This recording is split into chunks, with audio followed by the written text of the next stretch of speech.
I don't understand why it has to be that house, Aunt Salma said. Her hands tight around the mug I didn't ask for. You could stay here, we cleared the guest room. I know. I looked at the tea, still too hot. But already. Unpacked, Zoya scoffed. You unpacked for 30 minutes, that doesn't count, it counts enough. You nearly died there, Mira. I smiled. I didn't mean to. It just happened, I know.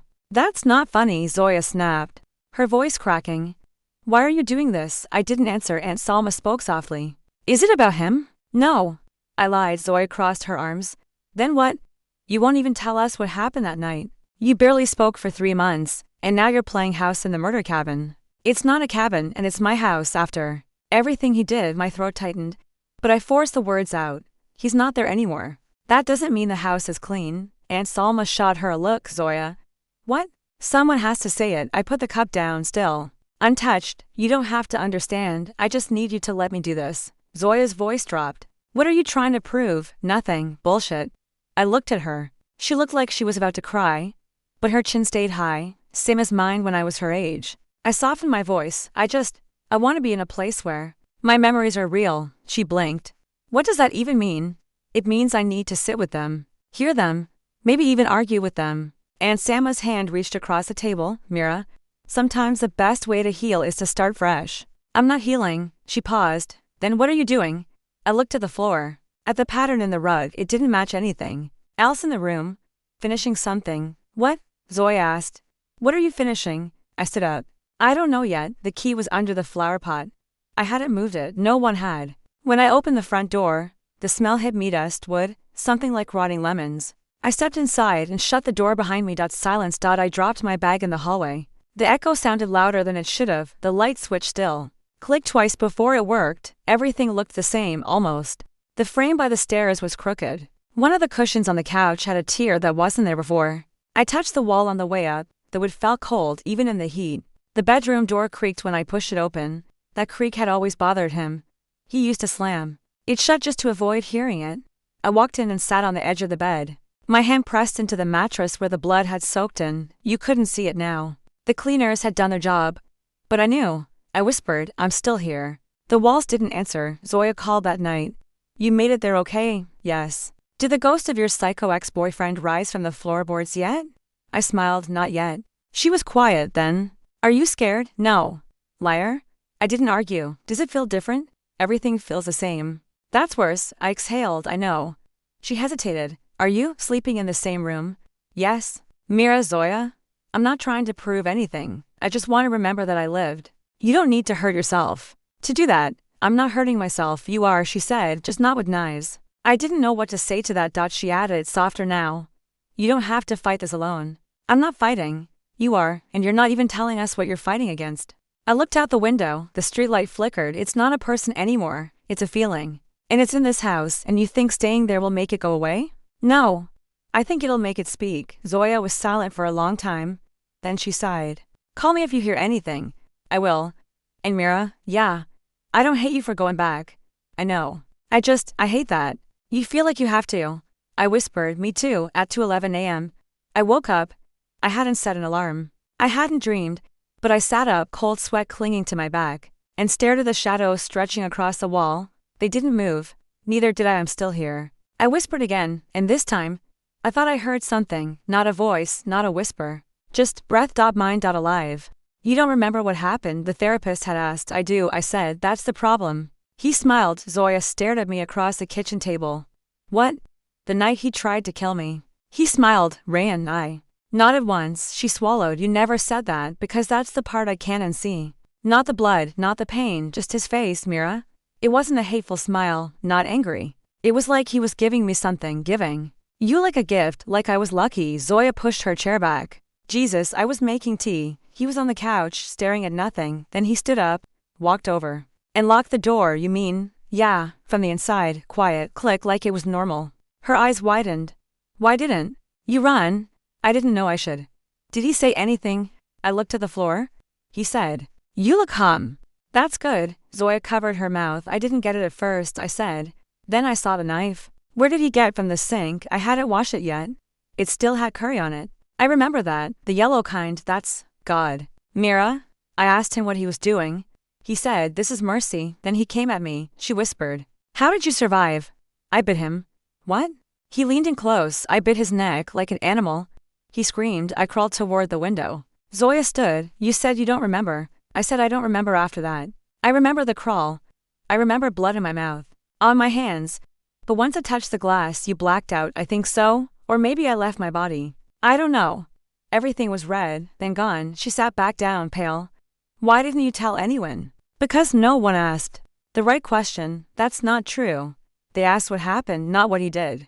"You lied to the police." I said I fell. And they believed me. You had stab wounds. I told them I landed on broken glass. Zoya was silent for a long time. Then she said, "Why are you saying all this now?" "Because I want to remember it right, not the way he'd want me to." He'd want you to forget, exactly. Later that night, I stood in front of the locked door. The one he touched, I placed my fingers on the latch. Click. "You think it was planned?" Zoya texted. I replied, "Yes." "How long?" "Don't know. Weeks, months, maybe." "Why?" I stared at the message. Then typed. "He thought I was going to leave him." Her reply came fast. "Were you?" "No." Pause. "Would you have?" "Eventually." Rayen didn't believe in endings. I said out loud. The hallway answered with silence. "You're not angry." Zoya had asked. "I am. You don't sound like it." "I'm too tired to sound like anything." 2:11 a.m. I sat up in bed. Heart racing. Same time. Same dream. Same airless scream in my throat. He had said, "You always said you wanted peace. This is me giving it to you." And then he smiled. I whispered into the dark. "You didn't win." The house didn't argue. "I made your favorite," Aunt Salma said, placing the tray in front of me. "Chicken broth. Soft spread." "Thanks," I murmured. She sat down across from me but didn't look up. Just stirred her tea. I stared at the spoon. "You're not going to ask me, are you?" Her hand froze. "About what happened?" She set the spoon down gently. "You're safe now. That's what matters. He tried to kill me. And you're pretending it was a car accident." "I never said that." "You didn't have to." Aunt Salma's voice shook. "I cry in the kitchen every night." "Is that pretending?" "Then say his name." "I can't." I stood. "Then you don't get to say you're grieving." Zoya barged in that afternoon, carrying a speaker in one hand and a grocery bag in the other. Fresh juice, chocolate biscuits, and crime podcasts. "I'm forcing serotonin into your bloodstream one way or another." "You don't have to." "Yes, I do." "You've been staring at the wall like it owes you rent." I blinked. "It does." She laughed. Then noticed the untouched soup. "Did you eat anything today?" "I had tea." "That's not food, neither are podcasts." She flopped down beside me on the bed. "Fine, let's bargain. You drink this juice, I'll shut up for 10 minutes. 5, 7, 6 and no true crime." She groaned. "You're impossible. You're loud." She handed me the juice anyway. "You haven't told me what he said." "I'm not ready." "Fair." Pause. "But when you are," she added, "I'll be here." Detective Haris didn't knock. He never did. He just opened the garden gate and waited until someone noticed him standing there like a statue. Aunt Salma called me from the kitchen. "Mira, there's an officer, detective." He corrected. I walked outside barefoot. He nodded. "Miss Amin." "Detective, mind if we talk? I don't have anything new to say." He looked at the cracked tiles. "That's what you said last time. It's still true." He pulled out his notebook anyway. "You told the paramedics you fell." "I did." "From what exactly?" "The stairs." He raised an eyebrow. "Onto a knife." I didn't flinch. "Onto glass." "No one found any." I shrugged. "Mira," he said, gently now, "I've worked 33 assault cases. I've seen this look before, the silence. The way people shut down to protect someone who doesn't deserve it. I'm not protecting anyone." "Then help me understand. Your injuries, the locked door, your blood on the kitchen tiles, it was an accident. Do you believe that?" I didn't say I believed it. He snapped his notebook shut. "We're not closing the case, just so you know." "You should." He looked at me, tired. "I really hope you change your mind." Zoya threw a pillow at me that night. "Why did you lie to him?" "Because it's easier than the truth." "Easier for who? For me?" "Lying is eating you alive, Mira. And the truth will put me back in that kitchen." She sat up, serious now. "He could hurt someone else, I know." "Then why are you?" "Because I don't want to be the girl who got stabbed by her boyfriend. I don't want to be a cautionary tale, or a pity party, or a face in some depressing article." "You already are," she said quietly. "But you're also still here."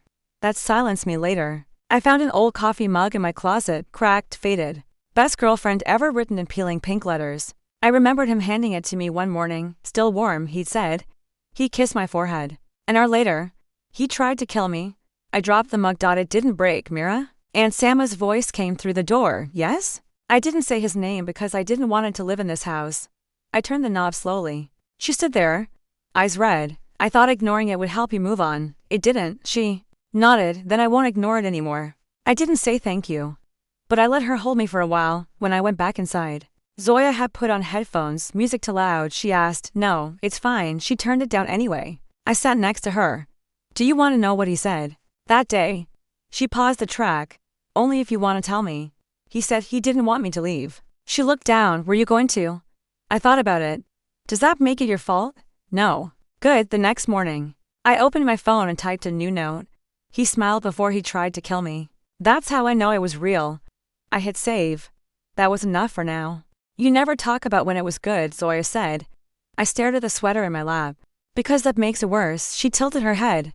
"Why?" "Because I loved him. He gave me that sweater 3 months after we started dating. I know it's ugly," he laughed, handing me the bag. "But it matches your chaos." I pulled it out. Green, oversized, hideous. "I love it," I said. He grinned. "Told you. He used to bring me mango slices when I had migraines." I told Zoya. "No one ever did that before." She chewed her gum quietly. "That doesn't mean he loved you, right?" I thought it did. The first rule was small. "No shoes on the bed," he said, brushing crumbs off the sheets. "It's gross." Fair. Then came the next one. "Don't post selfies. It's tacky." I frowned. "Even in stories." He kissed my forehead. "You don't need the world's approval." He told me my laugh was too loud. I whispered. Zoya sat up. "That's a red flag." He said it in a cute way. Said it echoed like a bell. "That's worse." I didn't notice when it changed. I said. It was slow. "You don't have to justify it." I'm not. I'm just tracing it." One night, "I wanted to go out with friends," he said.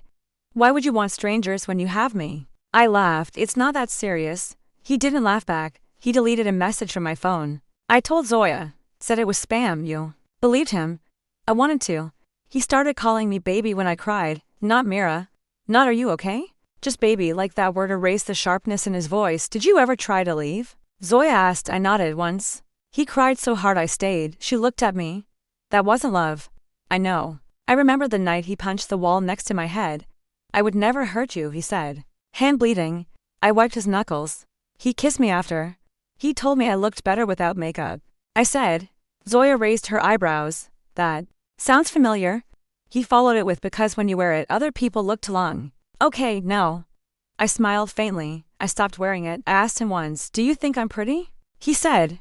"When you're quiet." He said I was too sensitive. I murmured, "You're allowed to feel things." He said feelings made me unpredictable. Zoya rolled her eyes. "So he wanted a plant, not a partner." The last time he touched me without asking, I flinched. He stared at me for a long second. "If I can't have you, no one will." I laughed. He didn't. That was the first time I got scared. I told her. "Why didn't you run then?" "Because it still felt like my fault." Zoya looked at the sweater.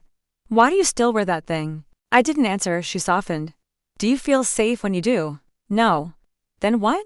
"I think I'm trying to remember who I was when he gave it to me." I closed my eyes. I could still feel the weight of his arms. The warmth that turned cold. I whispered. "He made me think it was love." "The floor still has a crack." I told Zoya over the phone. She yawned. "What floor?" "The spot where I collapsed. You found it."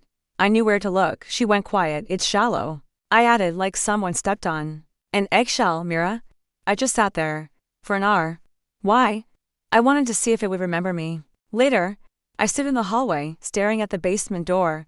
I tried the knob. It's still jammed. Good. Zoya called again. "You went in there?" I forced it open with my shoulder. "You okay? It hurts." "But yeah," she sighed.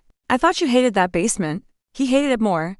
Rayen never liked going down there. Said the stairs were uneven. Said the air felt heavy. "You're not scared?" He once asked. "No, that's creepy. I like how quiet it is." He smiled. "You would." It still smelled like old metal, damp wood, maybe mold. The air was colder than I remembered. I turned on the small bulb. It flickered once, then held. Everything was the same. Dust, a broken fan, stacks of books he never let me throw out. Zoya asked. "Why that room, though?" "He never went in." "Yeah, and I feel invisible there." "That's not a good thing." "It is now." I brought down a pillow, a blanket, and my charger. That first night, I lay on the floor and listened to the silence. No footsteps. No voices. No memory of his breath near my neck. "You slept there?" "I slept fine." "That's insane." "Better than sleeping in the room where you smiled." Zoya dropped by in the afternoon, held her nose. It smells like an abandoned library. I'm cleaning it with what? Prayer. I handed her a mask, bleach. She knelt beside the pile of books. He kept all these, didn't even read most of them. Why keep them? Control. He wanted to own everything I touched, even your stories. Especially my stories. I wiped down the shelf while she flipped through a torn paperback. She said, "It's kind of poetic, you know." What? Is turning the room he avoided into your bedroom? I shrugged. It's just quiet, no. It's yours now. I stopped cleaning for a second. She was right. That night, I lay on the thin mattress I dragged down. I whispered, "This is mine." The walls didn't argue. Zoya texted, "Still alive." I typed back, "Barely." But peacefully. In the middle of the night, I heard a creak. I sat up, heart pounding. Just the pipes. Or maybe the house stretching. Either way. I stayed awake for another hour, staring at the ceiling, breathing through the cold. It didn't scare me. "This place is awful," Zoya said during her next visit. "But it's your kind of awful." Thanks, that wasn't a compliment. I smiled, still taking it as one. She eyed my makeshift bed. "You seriously like it down here?" "I do." "Why?" "Because no one hurt me here." She picked up the old radio from the corner. "Still works." "Doubt it." "Maybe I'll fix it." I raised an eyebrow. "You? Tools?" She grinned. "Let me reclaim one room too." The light flickered again, but it stayed on. Zoya pulled out her phone and played music softly. I leaned back against the wall. "Close my eyes," she said. "It's quiet here." I nodded. "Exactly." I opened the door to find him standing there, holding flowers like we were in some sad movie. Ian. He smiled nervously. "Hey." I leaned on the frame. "Did someone die?" "What? No. You're holding lilies." "Oh. Right? Sorry." He looked down. "They were the cheapest." I almost laughed. "Great start."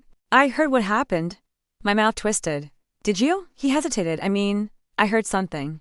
"I just wanted to check on you." "Define something." He glanced past me like maybe he'd find the words inside my hallway. Rayen. "The break-in. The hospital stuff." I folded my arms. "You think there was a break-in?" "I didn't say that." "Then say. What'd you do think?" He ran a hand through his hair. "Can I come in?" "No." He nodded slowly. "Okay. That's fair." He stepped back and held out the flowers. "You don't have to keep these." "I won't." He lowered his hand. "Right? I could take you out for coffee or something," he offered, "if you want." "No. It doesn't have to be a date." "It never was." He winced. "Still blunt, huh?" I didn't answer. "Look, I just thought maybe you'd want to talk," he said. I stared at him. "About what?" "About Rayen." I raised an eyebrow. "You want to talk about your best friend who almost killed me?" His face crumpled. "I didn't know he would." "Did you know he could?" He didn't speak. "Did you know he screamed at me when I didn't answer texts fast enough?" Still nothing. "Did you know he locked me in once because I wore lipstick to class?" He looked at the ground. "He said it was a joke." I swallowed. "So you did know?" I didn't think it was serious because it wasn't happening to you. "Mira?" "He called me 26 times in one night." "I thought he just missed you." "He punched a hole in the wall when I didn't want to have sex." Ian's lips parted. He looked stunned. "He never told me that." "Did you ask?" "No." I stepped closer. "Then don't pretend you cared." He flinched. "I did care." "You cared enough to look away." He rubbed the back of his neck. "He had dark moods." I laughed. "Is that what we're calling it now?" He wasn't always like that." I nodded. "Neither was cancer. Still kills people." He shut his eyes. "I'm sorry. You should be." "I didn't think he'd hurt you." "But you knew he was hurting me." Silence. "I remember one night," I said. "Quieter now." "I called you, crying, said I didn't feel safe." "I remember, you told me to sleep it off." "I didn't know what to say." "You didn't say anything." "That was the problem." He looked up at me, eyes glassy. "I thought if I stayed close, I could keep him from going too far." "You?" "Stood next to a fire hoping not to get burned. I was the one on fire." He opened his mouth, then closed it. I nodded. "That's all I needed to know." He stepped back. "Do you hate me?" "No." His eyes softened. "Really?" "I don't think about you enough to hate you." He nodded slowly. "That's worse, maybe." He turned to leave, then hesitated. "I was wrong. I should have said something. I should have done something. You still can." "How?" "Start telling the truth." "To who?" "To yourself." He walked away with the flowers still in hand. I shut the door and locked it. Zoya texted, "That Ian?" "Yeah." "What did he want to feel better?" "Did he not even close?" That night, I sat at the bottom of the basement stairs, knees pulled to my chest. The quiet felt heavier than usual. But it wasn't suffocating. It felt turned. The board was loose under the bed. I'd never noticed it before. Maybe because I was always too busy surviving in that room to look down. I pried it up with a fork. A small wooden box, no lock, just dust and weight. I opened it slowly, letters neatly folded, carefully dated. written in blue ink, everyone signed Nur. Who's Nur? Zoya asked. I don't know. Yet? What do the letters say? I flipped one open. You said you changed. I wanted to believe you, Zoya leaned in. But the way you grabbed my wrist last night, I'm scared again. I kept reading. We've been here before. I don't want to be here. Again. She looked at me. Are these recent? I shook my head. All dated before I met him. Letter after letter. Some long, some short, some begging. Some furious. One said, maybe love is supposed to hurt. But I don't think it's supposed to leave bruises. Another, you said I was paranoid. But then why did you hide my phone? Zoya whispered. He did that to you too. I know. She picked up one at the bottom. This one's different. I unfolded it. Rayen, this is the last one I'll write. I believed you, twice. That's 2 more times than you earned. If you hurt her like you hurt me, I won't stay silent. You said she was softer, you meant easier. I hope she finds this someday. Nurse, she knew. I murmured. She knew about me. She tried to warn you. No. She tried to warn him. Zoya pulled her hair into a bun. You going to call her? I don't even know if it's the same Nur. We'll find out. It took 2 hours in a rabbit hole of old posts, alumni pages, and tagged photos. Then I found her. Nur Khan, graphic designer, Karachi. Her number was listed in a pinned portfolio post. I hesitated. Zoya nudged me. Call her. What do I even say? She grabbed my phone and hit dial. The line rang twice. Then, I was wondering when you'd find those. My breath caught. Nur. Yes, it's Mira. I know. How? You used the house number. I saved it years ago. Just in case. I sat down on the floor. Why'd you leave them there? Because I didn't think he'd throw them away. Did he know you wrote the last one? She paused. Yes, that's why he hid it, Zoya whispered. Put her on speaker. I did. Nur's voice was steady. He told me about you, said you were calm. I closed my eyes, he said. That to me, too. He called it a compliment. It felt like a warning. It was, Zoya said. How long were you with him? Too long. What did he do to you? What didn't he? I asked. Why didn't you tell anyone? Because he said no one would believe me, and back then, I didn't believe myself either. Silence, Nur said. But I knew one thing, if he hurt someone again, it couldn't be hidden. You left breadcrumbs, I whispered. Double quotes, no. I left a voice in case yours was taken. I stared at the box again. I thought I was the only one. I said, you're not. Why didn't you check on me? I didn't know how to find you. And I was scared, still I am. Zoya folded her arms. Are there more of us? Probably, Nur said. But you're the first to call. I nodded, even though she couldn't see me. I think I want to tell my story. Then I'll stand beside you, Nur said. Even if it's just over the phone after the call ended. Zoya whispered, you okay? I held the last letter in my hand. No. But I'm not alone. Are you, Mira? Her voice was lower than I expected. Calm? Even? I nodded. Nur? She nodded back. We didn't hug, just sat. You look like you slept, she said. I haven't. Good? Neither have I.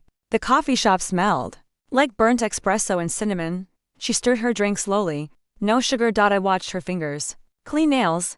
Faint scar on the wrist. You look different, I said. So, do you better or worse? Stronger. We were silent for a moment, then she said, you read all the letters? I did. The last one? I nodded. That's why I called. She took a breath.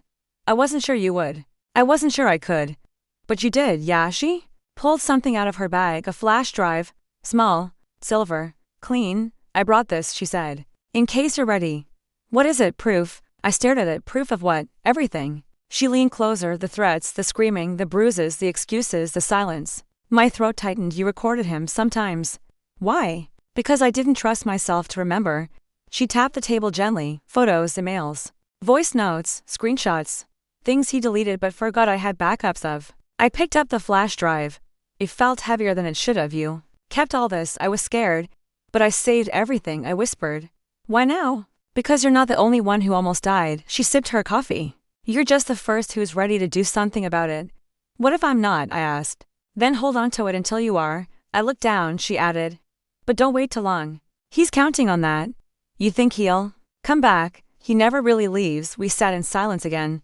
People came and went. Orders were called, machines hissed. I said, you ever feel like he's still in the room? She nodded. All the time. I stared at my cup. I used to think it was love, it was possession. I thought I was his peace. You were his control. I met her eyes. He told me I was calm. She smirked. He told me I was fire. He hated silence. He hated being ignored. I asked, why didn't you use the proof? She looked out the window. Because I didn't care about justice. I just wanted to disappear. And now, Now I want to be loud enough to scare him. She reached into her coat, pulled out a folded paper. That's the contact info for a lawyer. If you want it. I didn't take it. Not yet, I said. She nodded. I didn't expect you to. Before she left, she said, I'm proud of you. You don't know me, I know your silence. That's enough. That night, I plugged the flash drive into my laptop. The folder opened, dozens of files. Dated, labeled, sorted. I clicked the first one. His voice, low, controlled, cold. You think you're special? You think anyone else would put up with you? Click, don't cry. You cried too easy. It's annoying. Click, I said I was sorry. What more do you want? My hands shook. I paused the audio, pressed play again. Photos. A bruise on her thigh. A cracked phone screen. A mirror with her name written in lipstick. Mine. Zoya peeked into the room. You good? I looked up, just learning, I said. She sat beside me. That him? I nodded. She winced at the voice. God, he sounds like a villain. He was worse when he whispered. The audio played on. Crying, apologies, more silence. Nir's voice. Faint, you're scaring me. His reply, then. Shut up. I turned the laptop off at 4:03 a.m. Zoya was asleep on the floor. I sat there in the dark. Breathing. Alive. Ready. I'm doing it. I told Zoya. She blinked. Are you sure? I nodded. It's time. I sat at the basement desk, flash drive in, files zip. One email after another, Nir's folder. My voice. My story. Sent. To the police. To his companies or. To the inbox listed on his father's firm's website. No name, no return address, just the truth. Zoya hovered behind me. You okay? I'm not shaking. That's a first, I know. That night, I stayed by the upstairs window. The same one I crawled toward with blood in my mouth. Different now. The sirens weren't loud. Not like in movies. Just a sharp sound. 2 cars, 1 van. Black coats, radios. They didn't knock. They walked straight in. I saw his mother open the door, barefoot, disoriented. She covered her mouth when she saw the badge. Then she stepped back. He came out 10 minutes later. Not in cuffs. But his hands were shaking. His eyes scanned the street. He didn't look up at my window. He looked smaller. His mother cried on the porch. His father stood behind her, didn't touch her, didn't speak, just stared at the ground like it owed him something. I didn't move. I just watched. My phone buzzed. Yan, you did this. I stared at it for a second, then typed back, no. He did. Zoya peeked in. Was that Ian? Yeah. What?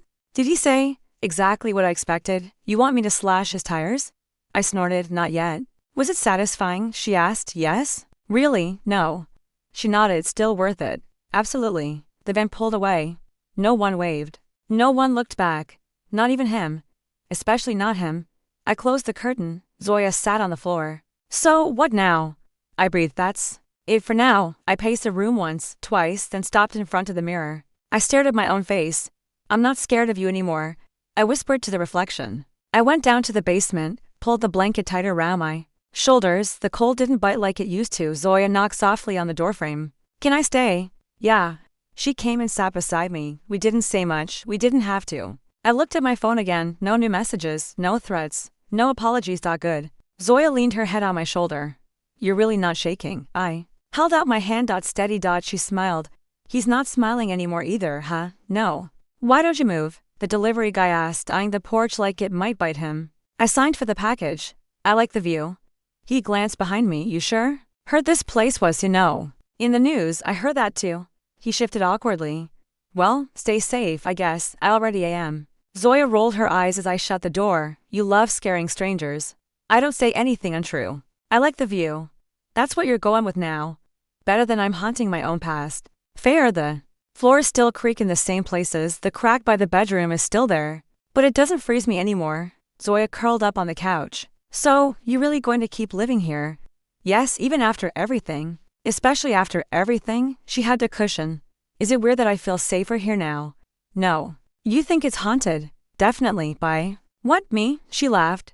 But it didn't last. Do you still wake up every night to 11? Like clockwork. She looked at me, still scared. I shook my head, still breathing. I walked through the hall, touched the wall where I once left a smear of blood. Nothing there now.